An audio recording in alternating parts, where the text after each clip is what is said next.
नमस्कार जय जगन्नाथ जय माता रानी। आज नवा वर्षर प्रथम दिन टी आम मंदिर आरंभ होता आम ड्यूटी रे किछि आम सेलिब्रेशन करूँ। केक कटिंग करिले बहुत किछि हमर एन्जॉयमेंट करिलु। तापर कलीग्स माने किछि फोटो फोटो उठेलु।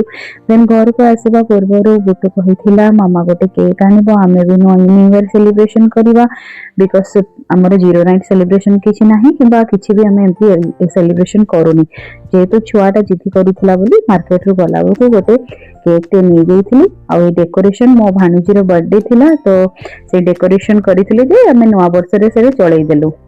आपण माने भी सियोर न्यू ईयर को सेलिब्रेट करिथिबे। आपण माने केमती सेलिब्रेशन करले मते सियोर जणेबे कमेंट बॉक्स रे। आ ए वीडियो टी किए को जगह रो देखुचंती सियोर लिखिबे। हमर गोटे छोटो केक टे आनी टिके कटिंग कर देलु। ए हे गला हमर न्यू ईयर सेलिब्रेशन। छोटो छुआ माने मानु नाहांती जिद्दी करचंती केक कटिंग करिया तांकर गोटे मजा। किंतु आम ओडिया मानकर नुआ वर्ष प्रकृत रे हमर पणा संक्रांति को ही माना जाए जोथरे कि आमे भगवान को पूजा करिकी मंदिर जाईकी पणा बनीकी सेई सबरे हमर सेईटा ही सेलिब्रेशन। बुटू केकटा काटिदेला तापर समस्त को जन जनका करके ता दादा ता नाना ता दीदी मते समस्त को टिके टिके केक खोईदेला। से तार बहुत खुशी हो गला। पुणी देखाबो नेक्स्ट वीडियो रे। आपण माने समस्त नवा वर्ष को बढ़िया रे एंजॉय करंतु।